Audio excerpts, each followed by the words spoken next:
Hello, and welcome to our session, Digitizing and Designing Inclusive Payments for Women. What role do humanitarian actors and their partners play? I am Julia Arnold, Senior Director, Women's Financial Inclusion at the Center for Financial Inclusion, and I am moderating today's discussion. Before we get started, just a quick reminder to put all your questions and comments in the chat on the lower right-hand side of the screen, and we will get to them at the end of the panel discussion.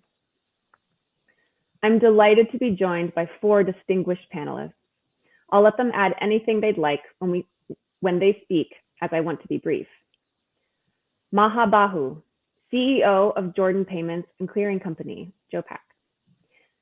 Maria Shaw Berrigan, Director of Lending in Africa, Caribbean, Pacific, Asia, and Latin America at the European Investment Bank.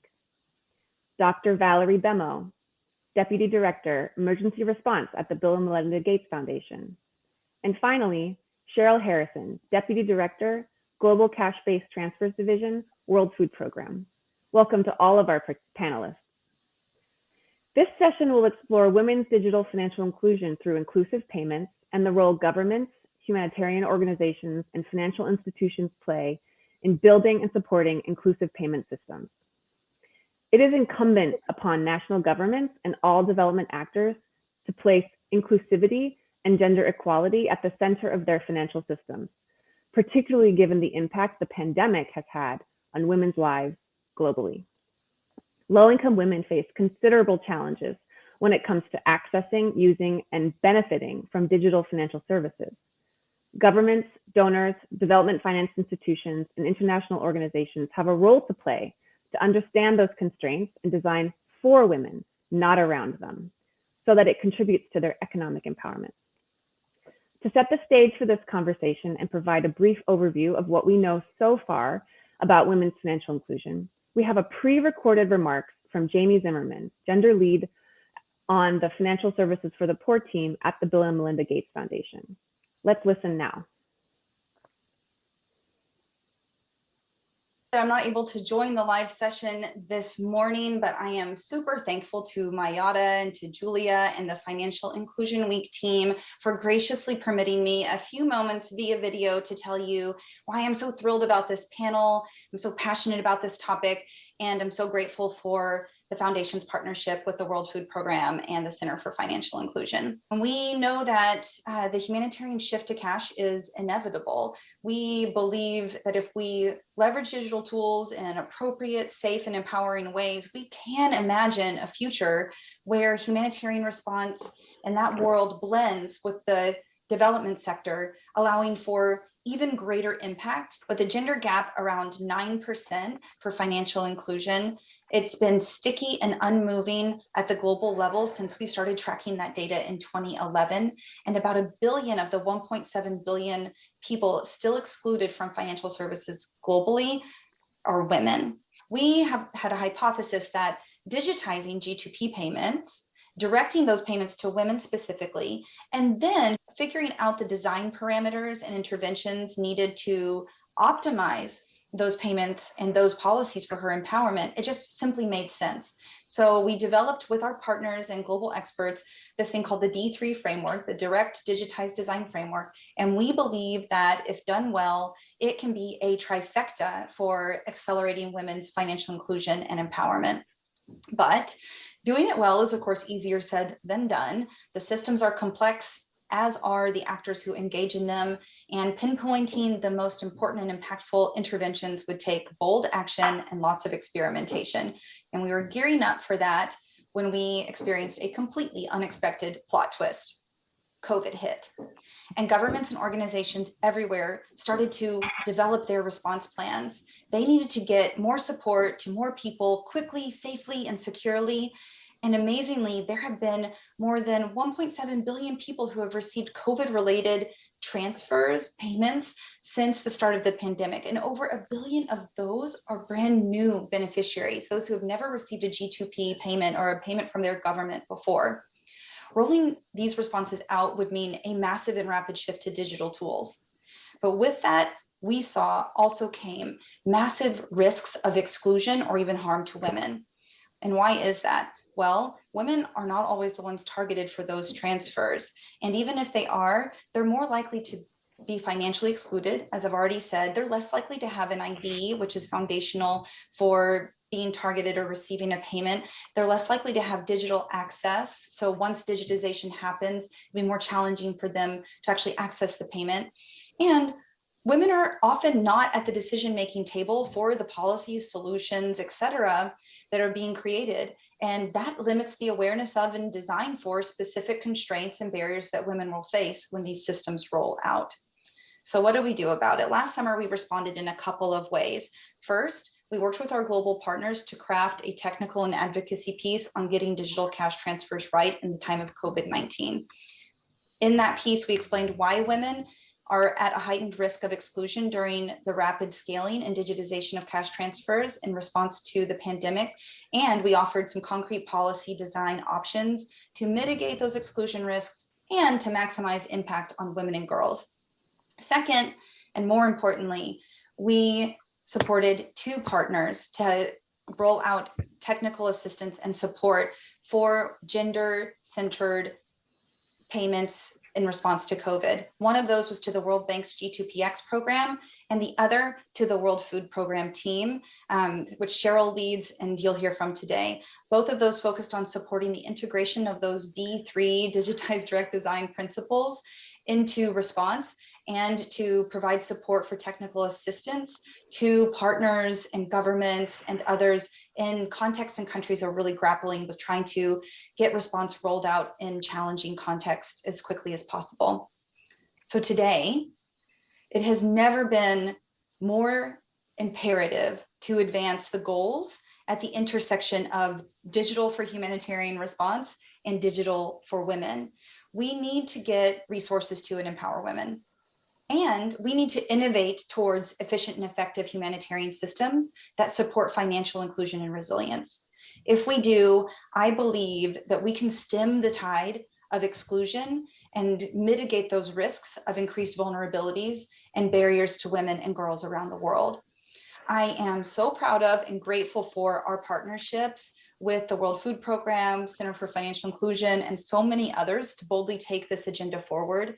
And I'm so inspired that this work is not just being advanced within and through funded projects, but these partners are really looking at how to embed these principles and values into their institutional DNA. And so with that, I will just say thank you and turn it over to Julia for the panel. Thanks. We are grateful to Jamie for taking the time to share her thoughts and for her leadership in bringing together these partners and others to tackle this important and timely topic.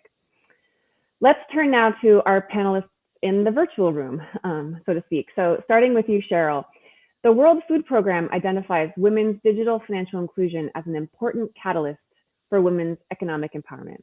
As Jamie's video highlighted, however, women's access to IDs needed for KYC requirements and ownership of financial accounts and mobile phones lags behind men's globally.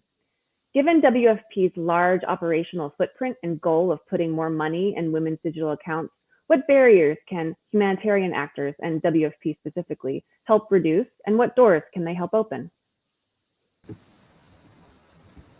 Okay, thanks so much, Julia, and thanks everyone. Really, I'm so excited to be on this panel, and it's just been an amazing week so far. So well done, congratulations to everybody for pulling it together. I'm thrilled to be here. Yeah. So the question about what does WFP have to do with cash transfers? What can we do to use our programs to increase financial inclusion? So the obvious answer, the usual answer, is the one you already highlighted in your question, Julia, which is that we have a reach. We have a reach, and the people that we're working with, the women that we working with, are the ones who are really hardest to reach in very complex situations. Their lives are super complicated because maybe they've run away from conflict, or they're living in a conflict zone, or they've been hit by a natural disaster, floods from a monsoon, or drought, and they're already a group of people who are largely disenfranchised. Yeah. So Jamie talked about foundational IDs, and I just want to drill on that one a little bit, because most of the 40 million people that we reach with cash transfers every year don't have a government issued ID. And in fact, it's really hard for them to get a government issued ID because lots of times they don't have the paperwork that's required. So like the documents, birth certificates and things like that, to even apply for one. The nearest government buildings are usually far away, so it's expensive. They have to travel. Nobody's really reached out to them and given them information on how to do this. And actually, even when women go to the government office, they're kind of treated rudely, and often brushed aside, asked to fill out long, forms that are very complicated to understand, and so the whole process is just really off-putting and very, very difficult. And reaching these people is just not a priority for the government, reaching them with national IDs. It's just not a priority. It's not prioritized. So obviously, if they don't have national IDs, they can't get accounts. And here's where WFP, we really struggle. We've got more than $2 billion that we're sending to people every year. It's growing every year.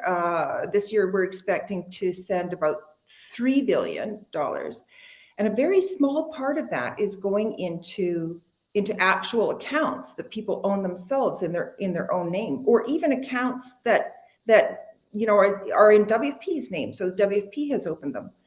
We're still having to use, we don't want to, but we're still having to use, cash in envelopes a lot, vouchers a lot. And this is really because it's very difficult. It's not because we haven't been trying. It's just really, really difficult for these women to get accounts and to get IDs. There's also something that I've observed in my 20 years in WFP, working with women in a bunch of different contexts, which is that they don't really trust these institutions. They often don't trust their own government institutions. So that I've already talked about on the IDs. But they also often don't trust the banks. The banks have never really reached out and appeared to be trustworthy. Really valued them as customers. Even mobile network operators, with the exception of a very few, they're just not focused on people who are in, really difficult places in their lives and don't have a lot of money. It's just not a segment that they're that interested in. And so there's a very serious trust issue that needs to be resolved. And last but not least, there's many things, many barriers actually for WFP to be able to use our programs to increase financial inclusion. The last one is, frankly, that when you switch to money and you switch to accounts, the men in the household want to control it. Women don't have equal access to and control over the family's assets to men. So for example, there's a large number of places where we are using value vouchers. We call them value vouchers. So it's like $20 worth of value, and then you can go into a certain shop and you can pick whatever food you want. So it's, and then we pay the retailer. We use those because if we switch to money, the women tell us, well, then our husbands are going to want that money. They're going to take that money. They're the ones who are going to want the account. So please don't. As long as it's food or it's a voucher for food, it's considered to be okay, because that's part of what women are expected to do, which is the unpaid care, work in the home, and so forth. So we have some really ambitious targets. We want in the next 5 years to have 10 million women that we are transferring money to their own accounts that they own and that they use. And we have it sounds okay. I say it's ambitious. It sounds pretty small, frankly, doesn't it? 10 million only when we're doing, so much cash every year. Why only 10 million? But it comes back to these main factors. They're very difficult to crack. So what can we do? Well, we have pretty big voices. We have a pretty big voice, WFP. So we just need to keep showing up and repeating, repeating these kinds of things until these basic barriers are removed. It's just not going to happen. Financial inclusion's just not going to happen. And we have to keep showing up and keep repeating that. Then there's things that we can do on the ground, like in some of our operations, for example, more women went and got IDs when we just explained to them why it was important to get an ID. More women went and got accounts when we explained to them, we'll put money into your own account if you get it. We connect the government officials with the communities, and often that is all that's needed to resolve the situation. But generally, on a grander scale, it's a really, really tough nut to crack. Yeah, it is. And it sounds like WFP plays a really critical catalytic role in some of that matchmaking and partnership making and problem solving. Thanks, Cheryl. Valerie, I'm going to turn to you now, Dr. Bemo. You've worked on humanitarian crises for longer than digital financial solutions have been widely available, and that speaks to how young digital financial solutions are. Given your extensive knowledge of the realities of disasters, what role do you see digital systems and digital payments playing in humanitarian responses, particularly in light of the difficulties Cheryl just highlighted? Thank you for being here, and I'm glad that my colleague Jamie had the introduction. As you mentioned, I've been working, humanitarian system have been in place for so long, but also I've been working for many years in humanitarian before even this, and it's interesting to see the evolution of even this. We went for giving stuff, literally dumping, even in some places. I remember you will have an airplane coming and just dumping stuff. To move to the humanitarian, realize that, okay, we have to move forward to that. We went to vouchers. Cheryl mentioned a little bit that, and we are not yet completely out of vouchers, because in some circumstances we still have to go to that. Then he went to cash to realize that, people can make the decision. It's not because they are affected by humanitarian that they can't make decision in their life. They still have their dignity, they still have their hope and dream, and we should not make the decision because each family is unique. And then we move with cash. But with cash, it's already transforming how we're doing, because the people have their decision, and it making easier, because I think Cheryl will be concur with me, the logistic of moving goods from one place to another, the number of trucks, the stealing, the security is just increasing. Just even moving with cash is reduced, cutting all that by almost half. And then we got few years ago to start really doing the digital with the mobile phone, and with the digital, even that. And it's amazing, because you can sit here, I'm based in Seattle, I can sit here in Seattle with my computer and just move the money. That means that we cut so much of human, people, logistic, and actually we able to reach people that we were not able to reach before. And more importantly, and this is where I'm more excited about the digital payment, is that if we go even a step further to not just doing the digital payment as a bulk payment, but as an account, as an inclusion, we will reach people who usually have been excluded completely for the financial system.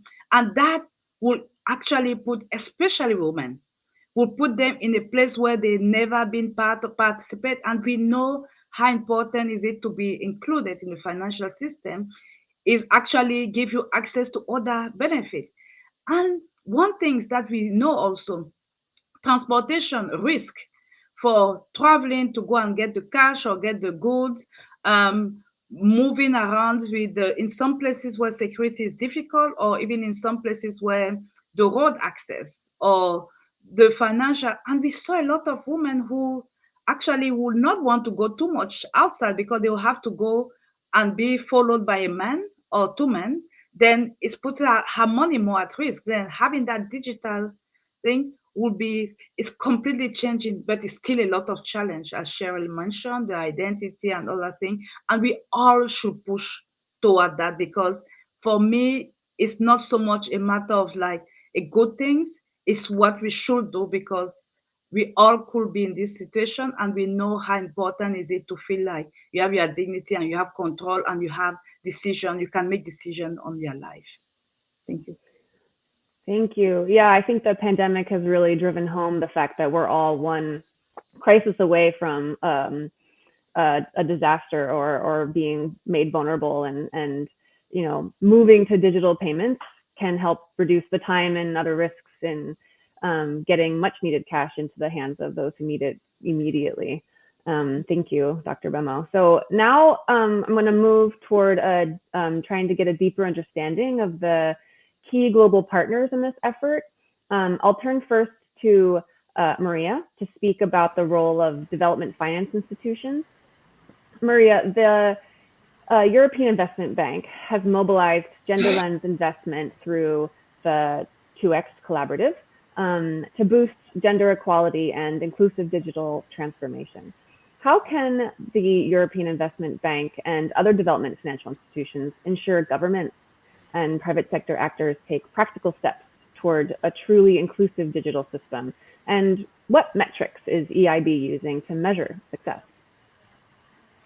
Thank you. Thank you very much, Julie. And it really is an honor to be part of this panel. I feel I'm bringing a different perspective to the conversation, because it really is the perspective of a bank, of an investment bank that is very active in development. But I think I can contribute, and many of the things that you've been saying resonate with things that we are doing or that we want to do. Let me first mention the EIB. We are the Bank of the European Union. The EU member states are the shareholders of the EIB. And we are very active in a number of sectors. One of them is the digital sector. And then a different aspect of our activity is access to finance. And the reason why I mention them as different things is that the purpose always is going to be about inclusive development, but we look at it from different angles. And with regards to digital transition and digital investments, we are very active in infrastructure, in digital solutions, but also in e-government.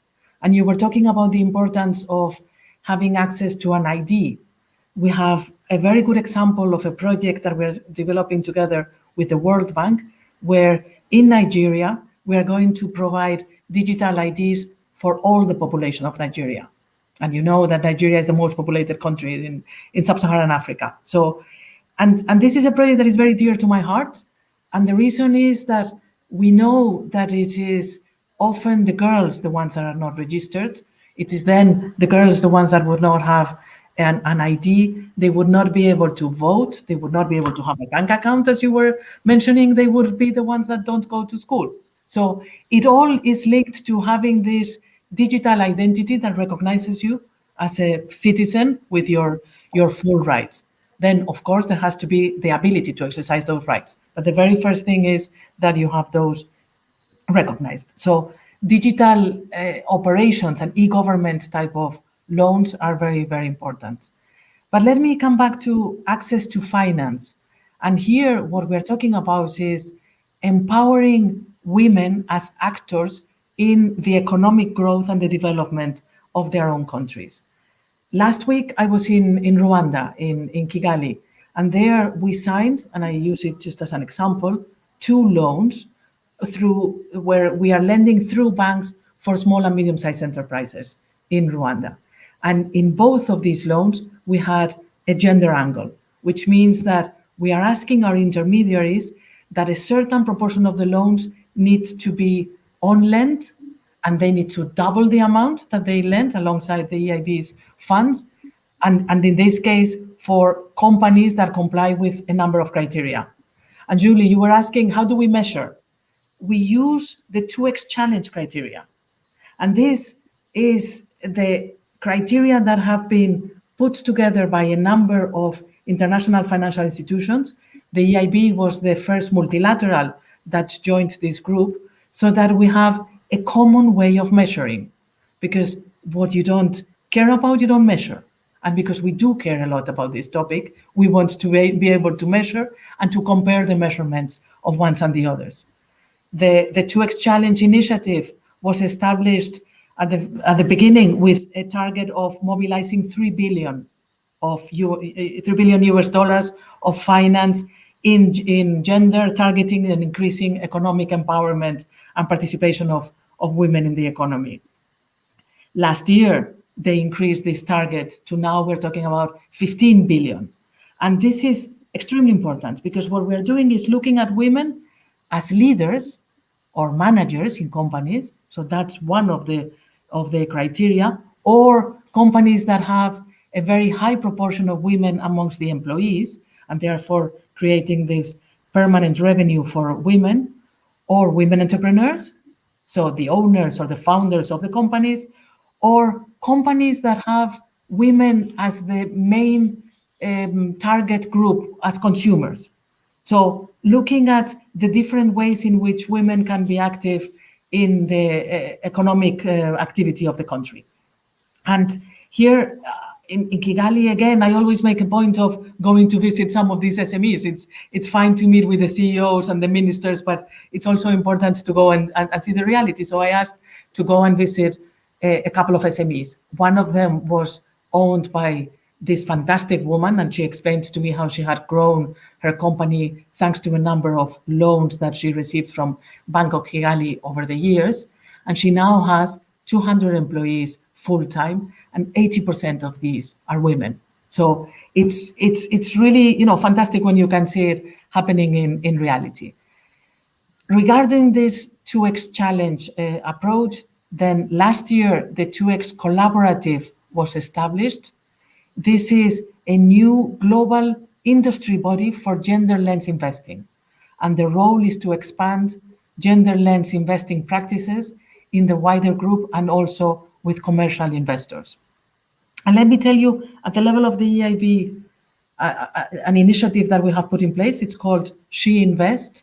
And we launched it for the first time in November 2019, and we gave ourselves the target to mobilize 1 billion euro of finance with this 2X Challenge criteria. Within 13 months, we had already achieved that goal, and therefore, earlier this year, we expanded, and now we have doubled the ambition. We're looking at 2 billion euro of gender-responsive investments. And this is, again, important because it is important that we give ourselves goals, that we deliver, that we publicize what we are achieving in each one of these goals, and that we then move further. And a last point on financial inclusion of women, it is important that we push intermediaries, these commercial banks on the ground, to develop financial products that are well tailored for the needs of women. That's on the one side, and therefore that we provide the financial support and the financial instruments for these products to be put in place, but at the same time that we give technical assistance, capacity building at the level of these institutions so that they effectively use these products and deliver in terms of the lending to women entrepreneurs, and that we give technical assistance, capacity building on financial literacy for women, so that they will feel empowered to present their business plans and to present their companies for access to finance. So I wanted to mention these different ways in which we are active. It's not only the European Investment Bank, there is other European institutions as part of Team Europe, but also IFC and all the other IFIs. This is how we can contribute to these efforts. And it is very much about empowering the economic capacities of women and their participation in the economy of their countries. So maybe I stop here. Thank you very much. Great. Thank you so much, Maria. I have follow-up questions about the IDs to everyone in Nigeria, but I will hold off until the Q&A session. So I want to now turn to Maha. clearly governments are central players in developing equitable digital ecosystems that work for women. As the former executive manager of the Central Bank of Jordan and now head of JOPAC, you've written about how Jordan's particular recipe in response to the COVID-19 crisis, in which you prioritized interoperability and flexible ID requirements, how that enabled rapid growth of mobile money payments and the deployment of emergency funds to millions. So how did JOPAC's work facilitate women's access and use of digital financial services? And what types of additional investment do you think is key to reduce the gender gap in account ownership in Jordan? First of all, thank you, Julia. And I'm so honored to be with this elite panelist and to join you. So back to your question. Actually, in my opinion, one of the biggest issues with the work towards reducing gender gap in Jordan and maybe in other countries is the generalization of the needs of women. Attempting to group and abstract the needs of half the population is quite frankly absurd. Women as a segment contain a multitude of different segments of women with varying needs and different literacy level. So for example, when we say working woman, we might refer to executive manager in a large corporation or dairy farmer, or could be a junior officer at any of the companies. This frames actually the issue of what are women's needs. And we at JOPAC, despite being led or a female-led enterprise, we do not leave the issue up for speculation. So instead, we like to listen to the needs of women, we like to question them and try to explore what they need exactly. And that was the primary motivation behind 3 digital experiments conducted on females' uptake and usage of digital financial services. Each of the experiment, we looked at different or distinct segment or usage or geographical area. So one of them, for example, targeted microfinance female customers in one of the governorates. The other one addressed the usage and adoption of services. And the third was in the Gaza refugee camp, focusing on working refugee women. So we wanted at least to understand different segments of women, different geographical areas, what are their needs, then to conduct a kind of digital intervention or a kind of intervention to try to at least understand what they want. And during each experiment, we witnessed different patterns of usage and pain points. For example, women in one of the governorates demonstrated very quick uptake and the usage of mobile wallets. This definitely indicates that they wanted access to formal financial services. Maybe they couldn't because of mobility issues or didn't have in their vicinity or close to them official financial services. Another one, we tried to understand the literacy in terms of regulations, privacy, security. So we customized for them different programs of financial awareness programs and literacy programs, interactions, where we really monitored their behavior after that. And we found the huge uptake and usage after our intervention. The third one in the Gaza refugee camp, we tried to face the cultural barriers facing women in the camp, like barriers towards dealing with male merchants or male agents, where we introduced kind of intervention, employing and qualifying female agents and working with female merchants. And the evidence we found out was in itself a drop in the ocean to show that the diversity and versatility of women's financial needs requires a kind of different interventions. So again, we can never generalize that all women in all countries can be treated or have the same needs. So reducing gender gap with kinds of generalization might not reap satisfactory results. And another area where we had intervention, and I believe these kinds of intervention, we published definitely the results, inviting development community maybe to outreach us, to partner with us, or to share with them the knowledge where they can invest in similar experiments in different countries. Another initiative we launched as JOPAC during 2020 was Digital Champions Program. The Digital Champions Program aimed to recognize, reward, and further motivate champions in the digital financial inclusion sphere. And not surprisingly, all three champions selected for the first cohort of Digital Champions were women. And this one of them, or from the three, was working with local community, not from the sector itself. And this speaks about the capacity of women to contribute to digital financial inclusion. This, for me, was like a good message that communities, organizations, foundations, they can invest in areas where digital financial services and digital financial inclusion could be led by female. For for females, like female agents, female merchants, female leaders, this would give a message for all women that we can, and we not can only use digital financial services, and we can overcome all kinds of challenges. This sector can be led by women themselves. So in this way, maybe we can break down outdated cultural beliefs instilled in other women about their incompatibility with financial services.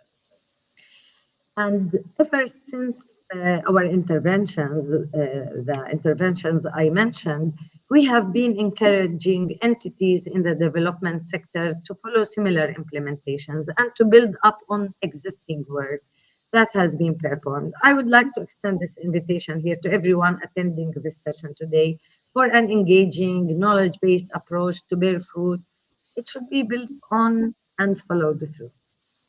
So this is what the JOPAC, after 3 years in the market, what we tried to do, and we did the same with forcibly displaced people, we did the same with youth, and definitely with gender, because after the lockdown and COVID-19, financial inclusion rate in Jordan jumped significantly, but unfortunately gender gap expanded because most of the main recipient of financial aids or government benefits are those who are considered the breadwinner of the family, males. Right. Thank you, Maha. And just want to sort of re-emphasize your point that women are not a monolith. We're not a segment. There's many shapes and colors and different needs. And getting governments to better understand and identify and reach different women and their different needs seems like a challenge we should all sort of focus on and embrace. Speaking of that, turning back to you, Cheryl, GDP payments have been a crucial element in countries' response to the COVID-19 crisis, as we all know.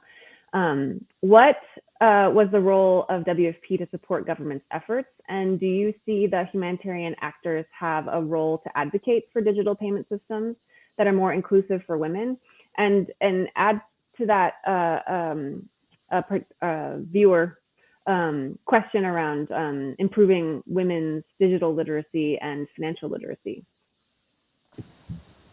Okay, thanks. So first of all, thank you to the other panelists. Those were super interventions. And Valerie, just so you know, we still drop things from airplanes because there's some places that we can't even get things into without dropping them from airplanes. And Maria, I absolutely love the way you kind of like turned the whole digital financial literacy question, which I'm going to answer a little bit more on, is what you kind of turned it on its head and said, actually, we need to really work with the service providers, the financial service providers, so that they can learn how to develop products and services that appeal to, that reach, that meet the real needs of the many different segments of women, the many different types of women out there. And Maha, of course, your the work that JOPAC has done is just amazing, and I'm so excited that we're connecting and we're going to be continuing to work closely together in the future. So, Julia, governments, yeah, gosh, during ahead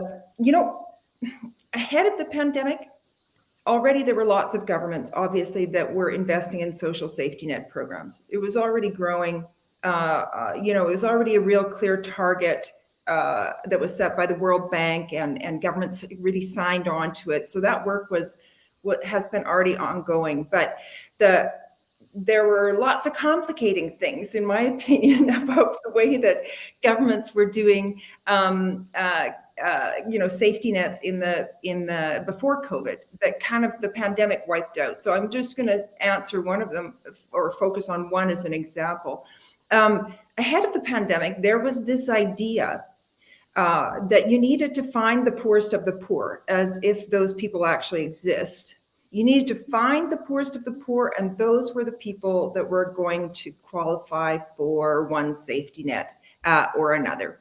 And, having really met a lot of people in my 20 years in WFP, I can tell you that there is no category of people that's the poorest of the poor, that it just doesn't exist. So you can spend a lot of money, you can have very complicated algorithms and a lot of data and everything, you're still not going to find those people because they change every day. Stuff happens in your life, like you lose your job, or your partner gets sick, or your child gets sick, and you go from being maybe not the poorest of the poor to being poor.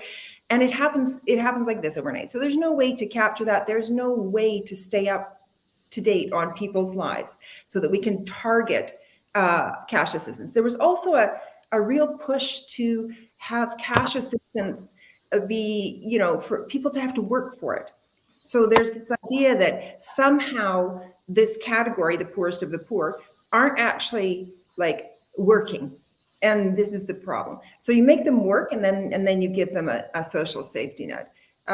Frankly, what that wound up doing was just making a lot of women's already very, very hard lives even that much harder. COVID was amazing because it just blew those ideological kind of things right out of the water. 1 in 6 people got a direct cash transfer from their government during the pandemic. There were no restrictions. Nobody was told they had to work for it. Nobody was told they were only getting it because they were the poorest of the poor. It was just, governments just put the money out there because they knew that people needed to have a cushion because stuff was getting really bad. A lot of livelihoods were lost. And also because they just needed to keep the economies going, and kind of stave off the recession. So that has been incredibly, incredibly helpful, because during that period, all of the ideological walls kind of fell around cash, and cash was recognized, direct cash, unrestricted cash was recognized as being an incredibly powerful economic tool and a really big help in people's lives. So, governments have largely stopped chasing this enigma, the poorest of the poor. And about 40 governments in the past year reached out to WFP to say, hey, can you help us? In some cases, what they wanted was some expertise that we had, and we have expertise in getting money to people who are in really hard places. That's our niche. And so we can pass on that technical expertise. We've got experience putting in payment systems also, working with the financial service providers like Maria highlighted to make products that actually work well and to improve customer service. So we can use that to help governments put their payment system in place. We can help them also with just access to a lot of communities, getting out there, being able to talk to people, understanding what people need and what people want. So we had, in some cases, governments just said, look, we need this money out really quick. Can you do it for us? And that's what we did. But in all cases, it was about, in the end, making sure that the government would be able to reach their people, because WP, we can reach tens of millions of people with cash. Governments, they can reach hundreds of millions. They can reach over a billion. Yeah. So we really see that as the future in WFP, helping governments. It's not humanitarian cash transfers. It's helping governments. Yeah, it sounds like the technical assistance writ large across this conversation for improving and increasing the ability of governments to do their job better with data and access seems like a theme that I really appreciate.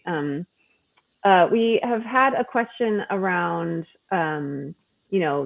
disasters and digital payments and what happens when the infrastructure itself is hit by a disaster. And I wanted to ask Valerie, we know that last mile populations are the most difficult to reach on a good day, let alone during a disaster. And what are the barriers and opportunities that you see for delivering digital cash to women in these areas? And in particular, highlighted by the individuals on this panel, but the conversation itself around the partnerships that are needed to work together on this critical issue.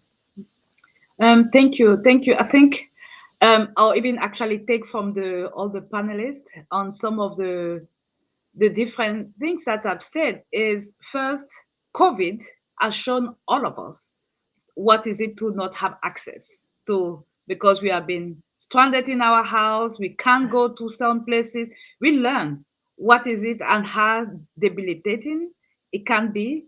But unfortunately for people like me, I can use my phone to just get to the cash. But some days it was difficult to even get in the street. And I think for us, putting ourselves first in the shoes of the people, because we know that it's not their fault and they have not chosen that, but it's the circumstances. And the second thing to understand is that they are in the remote, and it's our responsibility and our job to reach to them. It's not to them to reach to us. And I think, what effort are we doing with government? And I like what Cheryl meant, because a lot of the places the government still can have access. How do we work, as Maria said, with the private sector? Because I've been in project where at the end, for example, I'm talking about Nigeria, we were working with some of the private sector that were like, oh, it's too risky to go to some places in Borno, and we facilitate them to be able to install. And then at the end, they were there because they felt like, oh, we never saw that as a market for us. Because now we see it, they were willing to invest, but we have to de-risk also the investment. And I think this is where I feel like, as organization, we have to really think beyond that there's a lot of possibility. How do we engage the private sector, the mobile operators? We know, as we usually said, you can find in the more remote place, you can find a Coca-Cola. Or now, a lot of places you can have somebody in the middle of nowhere. They'll tell you, oh, this is the cell tower. This is where you can have the network. Why don't we can get people with that? Yeah. I think it's our responsibility to reach, but we have to partner with private sector. And I like when Maha mentioned, we work with in Jordan, we have discussed with the private sector to like, what can we do to help you reach this population? We work with private sector women who are sitting at home and doing this small craft to say that they say, we don't want to get out of the house. I say, okay, we'll get to you and integrate them. I think government have a critical role. In some place in humanitarian sector, government is not necessarily existing or they're part of the problem, but we have the humanitarian organization. Private sector have the role. And I like what Cheryl mentioned about like, how do we be an assist an assistant, a technical assistant, a facilitator. I like even the word a facilitator, but not a doer.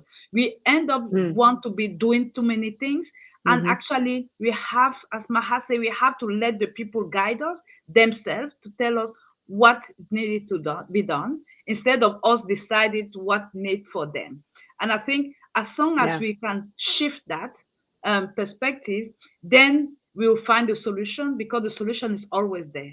It's just us who are biased or who are blinded because we want to find a solution. But if you go to them, they are so much creative and innovative that they'll give you the solution. Absolutely, totally agree. Customer centricity to the fullest. And we have a question from the audience that really speaks to this. In my country, we have several good women's organizations. We receive debt and credit from DFIs. We have mobile money and microfinance institutions, but I don't know how to link them all together and get them to work together. How would we do that? Maria, do you want to lead off on that one? Okay, it's a difficult one, but I would say clearly we need to create partnerships. And, Valerie has just mentioned it. And these partnerships, I know that in many countries, there are groups of the development agents that get together. And I'm not talking here only financial institutions, it's also the humanitarian institutions, the UN agencies, everybody getting together, discussing on specific topics. So those tables, those round tables would be one of the places where we can see country by country what each one of the players is doing and how this can become more complementary. Because it is important that we create these links. Because what is essential in the end is we all want the same. We all want the same sustainable development goals, the same outcomes to happen. And we have different tools, each one of us. Valerie was mentioning, how to engage the private sector, how to engage private banks. And banks like the EIB, we can use risk-sharing instruments so that we tell them, if you go into these areas of activity that you normally are not that keen to go because you think it is more risky or because you're not well equipped, I will share the risk with you. We don't take all the risk, that's clear. We should not do it for them. But we can tell them, of every loss that you have, I will take a hit as well. And like this, you create incentives. And another thing that can be done, and it's working out very well, is loans with incentives. So we tell them, if you achieve this, you will get this price rebate. If you achieve this much more, then this other price rebate. And like that, you push the private sector to do the types of things that we want them to be doing. So I just wanted to share this one, but the coordination is extremely important, and that has to be done on the ground. Yes, Maha, please. Yeah, if you allow me, I can add to this question. You can even integrate and interoperate the systems, mobile payment systems with microfinancial institution systems, with bank systems, with insurance systems. So even interoperability, the technical interoperability would really even smooth the flow of funds and services among different financial service providers. If this happens as an outcome of regulators' intervention or government or collaboration and enhancement in the market led by players or development agencies, I think this will even help reduce the transactional cost, make it very smooth, frictionless. So if I have a wallet, I can apply for a loan, I can receive a loan into my wallet, I can pay back maybe innovation of alternative scoring modules. So even interoperability, because when we started talking about financial inclusion and digital financial inclusion, one of the very important terms that emerged, interoperability among different payment systems or among different schemas. I believe, and that's what we did in Jordan, and it worked very well. When you integrate different types of services, of financial services, from credit facilities to depositing facilities to payment facilities, you will make the whole ecosystem and schema more appealing to the most vulnerable, because I don't want to just receive funds, then I go to apply for a micro finance loan, then I go to pay back. So if I can do everything remotely without bearing the cost and burden to commute and to go and to do or expose myself for example, as I mentioned, to male officers or agents, we can facilitate in that. Development agencies can play a huge role in this area, whether to invest in this area, whether to encourage the community and the financial service providers, different financial service providers, to communicate. Actually, one of the projects funded by Gates Foundation, Mobile Money for Resilience in Jordan, we tried to do these types of integrations, interoperabilities, partnerships, and outreaches on a very small scale. Once you feel it works and feasible and yield good results, you can invite others to invest on a larger scale instead of putting huge investments in the areas. Then, wow, it wasn't feasible, it's not working. That was one of the most brilliant projects or initiatives I worked with, and still you can derive different ideas out of this and go into different projects. Interoperability is one of the solutions for that. That's what I believe. So I've been hearing throughout this really great conversation that, working with governments to either change their ID systems or work sort of around them to provide more flexible IDs is really important, and interoperability is really important, and partnerships are really important. And, all of these actors have absolutely a role to play. And I'm wondering, who leads? Is it donors who put the money forward and say, do this and try this out? Is it the development finance institutions who start taking on some of that risk? Is it WFP and other humanitarian organizations? I guess I want to see. I guess I want to know, how do we do this, and together, all with the same sort of metrics and goals, and not wait for somebody to start before I start, or that kind of thing. I think I'll go. I think it's all the above. And each circumstances will be different. In some places, I saw is WFP because they are there, who will have started and then scale. In a place like in Jordan, we as a donor, we share the risk with the government, but we also as a government to contribute. And in other places, as Maria mentioned, you have to share the risk, and sometimes it comes through the loan. I feel like we should not have this is the ABC, it have to be circumstantial, but we need to have the different people accepting to sit at the table and listening to them and see what works for that context. Because in each different situation, I feel like we'll have to have all the above, but we need everybody, every hands, including the private sectors. And as Maha mentioned, when we started the MM4R project in Jordan, we have to listen to everybody, including the people, to what will work for you. And the private sector, the mobile operator, the bank, the WFP, the UNHCR, all the people, the government institution. But guess what? Now, even government institutions want to have the service. Who didn't? All the safety net. And I feel like that is where interoperability, but even acting together is the key to collaborate. And we have to go in that direction if you want to succeed. Thank you. Yeah, absolutely. So we have 1 minute left. Does anybody else want to jump in?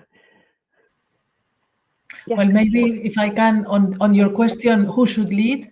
I think the government needs to lead, because we need country ownership. It's not for the rest of us to do it for them, but what we can do is push, we can advocate, and we can make sure that we don't let them get away with less than what we are aiming for. Yeah. Definitely accountability. Half a minute. Not necessarily the government. In some countries, if you have a semi-government or private-public partnership or a private sector who is a leader with high reputation in the market, they can take the lead with guidelines or guidance or a collaboration with the government. Sometimes not necessarily the government, although I prefer if the government is willing and capable to do that with agility and innovation, yes. If not, you can go to regardless who can take the initiative. That's what I believe. Because I worked on projects led by the government. They were failure, because government is very, very slow, conventional in thinking. While I worked in another project with the government and the foundation, Gates Foundation, but it has the factors of agility, innovation, and it worked. It was a good success. So it depends sometimes on the kind of intervention and the nature of players in the market. So I'll give you the last word. Quick final word. Maha, I liked your first suggestion, the one that you made at the very beginning. Women can lead. And I really think, I really believe this. We need to get together in all of our positions, wherever we are, whatever we're doing. And we've got to make a huge push and make this happen, because it's, you know, the World Economic Forum said 136 years it'll take for women to gain parity. 136. Right. It was 100 before the pandemic. We lost 40 years in 1 year. So women, we've got to make sure this happens. We've got a lot of ground to regain.